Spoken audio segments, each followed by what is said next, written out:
오늘은 효과를 체감했던 것들만 얘기해 드릴게요. 어디서 주워들은 얘기 아니고 제가 직접 맞아보거나 겪어봤거나 아니면 친구한테 추천해줘서 받아본 것들이에요. 일단 저장은 먼저 하고 보세요. 오늘 당장 예약 안 하더라도요, 어차피 나중에 다시 찾게 돼 있거든요.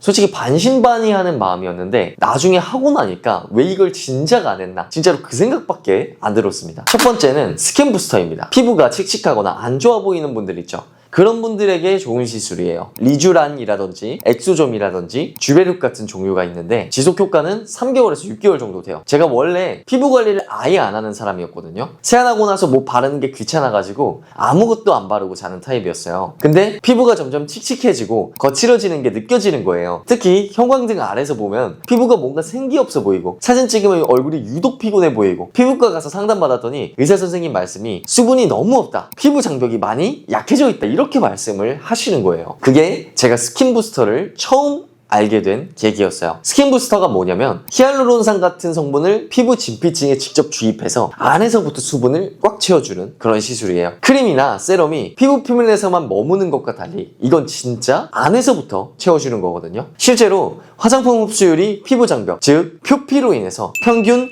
1%에서 3%밖에 흡수가 안 돼요. 한마디로 화장품을 잔뜩 발라도 흡수되는 건 매우 극소량이라는 거예요. 특히 화장품의 분자량이 500달톤 이상으로 넘어갈수록 흡수율은 점점 낮아집니다. 그리고 보통 우리가 스킨 부스터를 맞을 때는 마취크림을 바르고 하거든요. 그래서 조금 따끔따끔하긴 한데 충분히 참을만 하고 시간도 30분 안에 끝나버려요. 나서 바로 약간 볼록볼록하게 올라오는 건 좀 있는데 그게 하루 이틀 지나면 흡수돼 버려요. 다운타임이 굉장히 짧은 편에 속합니다. 물론 효과도 바로 나오지는 않아요. 솔직히 저도 맞고 나서 일주일 동안은 별 차이를 못 느꼈어요. 근데 2주쯤 지났을 때부터 확연하게 달라지더라고요. 피부가 안에서부터 수분으로 꽉 차 있는 느낌. 만져봤을 때 피부에 탄력이 생기고 조명 아래서 봤을 때도 윤기가 돌기 시작했어요. 그때 주변에서도 이런 얘기를 해주더라고요. 너 요즘 왜 이렇게 피부가 좋아졌냐? 어디서 뭘 바르는 거냐? 화장품 못 쓰냐? 이런 소리를 처음으로 들었는데 제가 스킨 부스터 맞은 거 말고는 루틴이나 이런 게 변한 게 하나도 없었거든요. 그만큼 효과가 좋았다는 말이에요. 그럼 이걸 어떤 사람이 받으면 좋을까? 그걸 제가 지금 바로 알려드릴게요. 딱 2가지 유형으로 정리를 했는데 첫 번째는 피부가 칙칙하고 생기가 없어 보인다는 말을 자주 듣는 사람. 두 번째는 여드름 흉터나 모공 때문에 피부결이 고르지 않은 사람. 스킨 부스터가 이 피부결 개선에도 도움이 되거든요. 반대로 안 해도 되는 사람은 이미 스킨케어를 꾸준히 잘하고 있고 피부 좋다는 말을 주위에서 듣고 있는 분들이에요. 기초가 잘 잡혀 있으면 체감이 상대적으로 덜해서 가성비라고 느끼기가 어려울 수 있거든요. 그리고 피부 트러블이 현재 진행 중인 분들은 트러블을 가라앉히고 나서 하는 게 좋습니다. 두 번째는 코필러예요. 제 주변에서 코 콤플렉스가 좀 심했던 분들이 있었거든요. 정면에서 보면 그냥 평범한데 측면에서 사진을 찍었을 때 콧대가 낮고 코끝이 약간 내려앉은 느낌 때문에 스트레스를 엄청 받고 있었어요. 단체 사진 찍을 때마다 신경 쓰여서 불편하다고 말할 정도로요. 근데 코 수술은 무서워서 못하겠다는 거예요. 전신 마취에 회복 기간에 붓기도 오래가고 비용도 수백만 원이 들잖아요. 그래서 제가 이 친구한테 이 시술을 추천해줬습니다. 코필러를 한번 맞아보면 어떻겠냐. 그랬더니 이 친구가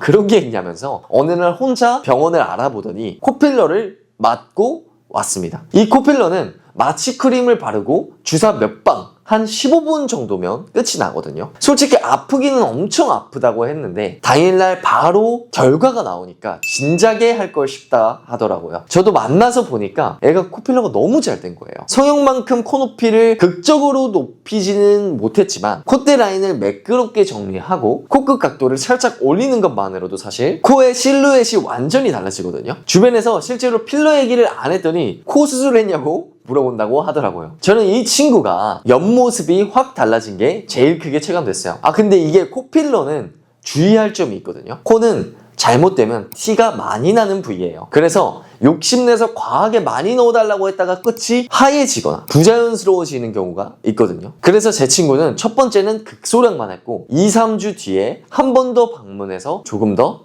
추가했어요. 2번 나눠서 하는 게 훨씬 안전하고 자연스럽습니다. 코필러는 그럼 누구한테 적합하냐? 코 수술까지는 부담스러운데 옆모습 실루엣이 신경 쓰이는 분들, 사진 찍힐 일이 많거나 소개팅처럼 첫인상이 중요한 자리를 앞두고 있는 분들, 콧대보다 코끝이 좀 처졌거나 매부리가 있어서 코라인이 마음에 안 드는 분들, 그리고 반대로 필러보다 다른 방법을 알아보는 게 좋은 분들도 있어요. 어떤 분들이냐면 코 자체를 많이 높이고 싶거나 코 모양을 크게 바꾸고 싶은 분들은 필러로 만족스럽게 해결이 안 됩니다. 수술을 고려하셔야 해요. 그리고 과거에 코 필러나 코 수술을 받은 적이 있는 분들은 반드시 상담을 먼저 받으셔야 합니다. 이전에 넣었던 필러 상태에 따라서 추가 시술이 안 되는 경우가 있거든요. 세 번째는 팔자 필러예요. 나이 들어 보인다는 소리 들으면 무조건 받으셔야 됩니다. 팔자 주름이라고 하면 중년 남성들한테만 해당되는 얘기인 것 같잖아요. 근데 아니에요. 저는 오히려 20대 초반에 이 말을 처음 들었거든요. 너 요즘 좀 피곤해 보인다. 얼굴이 좀 처진 것 같은데? 딱히 피곤하지도 않았고 살이 크게 빠진 것도 아니었는데 알고 보니까 팔자 라인이 생기면서 인상이 그렇게 보이는 거였어요. 이게 왜 생기냐면 피부 탄력이 줄면서 볼살이 아래로 처지고 그게 팔자선을 만들어요. 특히 체중이 좀 빠진 분들은요, 볼 쪽 볼륨이 빠지면서 팔자가 더 깊게 패이는 거예요. 이걸 필러로 어떻게 커버를 하냐면요, 많은 분들이 팔자선 자체에 필러를 넣는다고 생각을 하시는데 사실은 그 위에 볼 쪽 볼륨을 채워주는 게 훨씬 자연스러워서 그렇게 시술이 들어가는 편이 많아요. 볼 쪽이 차오르면 팔자선이 상대적으로 얕아 보이거든요. 저도 맞고 나서 거울을 봤는데 인상이 훨씬 편안해 보이는 거예요. 나이 들어 보이는 이미지가 아예 사라져 버렸습니다. 오랜만에 만난 친구가 뭐라고 그러냐면요, 너 요즘 되게 인상이 좋아 보인다? 뭐 달라진 거 있어? 라고 했는데 뭘 했는지는 모르는 거예요. 그냥 인상이 좋아 보이는 거죠. 이건 어떤 분들한테 추천을 드리냐면요, 아무리 자고 자도 피곤해 보인다는 소리를 자주 듣는 분들, 그리고 살이 빠지고 나서 볼 쪽이 꺼지면서 인상이 처져 보이기 시작한 분들, 웃지 않을 때 인상이 차갑거나 무서워 보인다는 얘기 들어본 적이 있는 분들, 이 세 유형은 팔자 필러 하고 나서 체감이 엄청나게 크실 거예요. 반대로 안 해도 되는 분들은 이래요. 볼살이 충분히 있고 팔자 라인이 거의 없는 분들, 그리고 볼살이 많은 분들은 오히려 볼륨을 넣으면 얼굴이 커 보일 수 있어서 팔자 자체가 신경 쓰인다면 다른 방법을 상담받는 게 나아요. 네 번째는 쿨소닉이에요. 쿨소닉은 다른 시술 효과를 200% 끌어올리는 효과까지 가지고 있는 시술입니다. 보통 쿨소닉이라고 하면 그냥 시원한 마사지 정도로 생각하고 넘기시는 분들이 많아요. 못 들어보신 분도 되게 많을 거예요. 근데 이게 생각보다 훨씬 중요한 피부의 골든타임을 결정짓는 시술이에요. 저는 예전에 피부과를 다닐 때요, 비싼 스킨 부스터나 레이저만 받으면 끝인 줄 알았거든요. 근데 시술을 끝나고 거울을 보면 얼굴이 막 붉게 달아올라 있고 오히려 피부가 많이 화가 나 있는 것 같은 느낌을 받을 때가 있었어요. 분명 좋은 걸 넣어줬는데 피부가 그걸 받아들일 준비가 안 되어 있었던 거죠. 우리 피부는 자극을 받으면요, 스스로를 보호하려고 문을 꼭 닫아버려요. 이걸 쿨소닉이 해결해 주는 거예요. 원리는 아주 명료해요. 영하 15도에서 20도까지 급속으로 피부 온도를 낮춰가지고요, 일단 화난 피부를 차분하게 달래줍니다. 그 다음 강력한 초음파로 피부에 아주 미세한 통로를 열어서 우리가 넣고 싶어 했던 좋은 성분들이 있잖아요, 그거를 세포 깊숙이 밀어 넣어 줍니다. 그리고 이 친구가 콜라겐 생성과 엘라스틴 생성까지 더 촉진시켜 주거든요. 마치 한여름에 가뭄이 난 땅에 물을 붓기 전에 있잖아요, 땅을 식혀서 물이 겉돌지 않고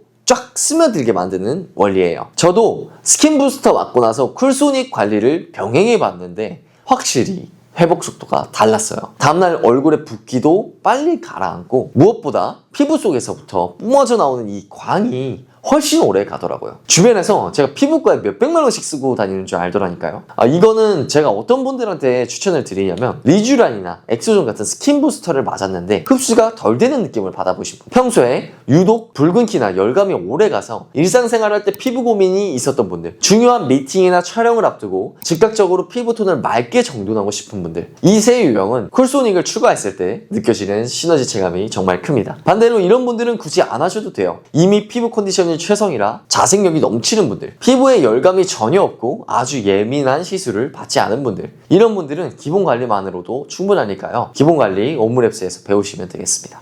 자, 마지막 5번째는요, 피부과에서 받는 건 아니고요, 두피관리센터에서 받아본 시술이었어요. 바로 두피 케어입니다. 제가 원래 M자랑 유전적인 탈모 때문에 고민이 정말 많았거든요. 그래서 진단받을 겸 제가 수소문 끝에 대한민국에서 탈모로 가장 유명한 선생님을 찾아갔어요. 보니까 스타킹이랑 EBS, KBS 다 나오셨더라고요. 그래서 제가 얼마나 두피 케어를 잘 하시길래 이렇게 유명하신가 하고 진단부터 받아봤는데요. AI까지 활용을 해서 엄청 디테일하게 해주고 계시더라고요. 그리고 저도 청담이나 한남동에 정말 좋은 미용실을 많이 찾아다니는데 확실히 여기는 두피관리 전문 센터라서 그런지 케어를 받는 내내 힐링하러 온 기분이었어요. 그만큼 케어를 집중적으로 엄청 잘해주더라고요. 제가 여기 선생님한테 배운 게 있는데 얼굴 피부에 가장 안 좋은 게 열이잖아요. 근데 그 열이 어디로 빠지냐? 두피로 빠진다는 거예요. 그러면 이 두피가 건강해야 피부도 같이 건강해질 수 있겠죠. 근데 대부분의 사람들은 뭐예요? 얼굴에는 나름 신경을 쓰는 사람조차도 두피는 아무렇게나 머리도 대충 감고 관리도 대충 한다는 거예요. 그래서 저는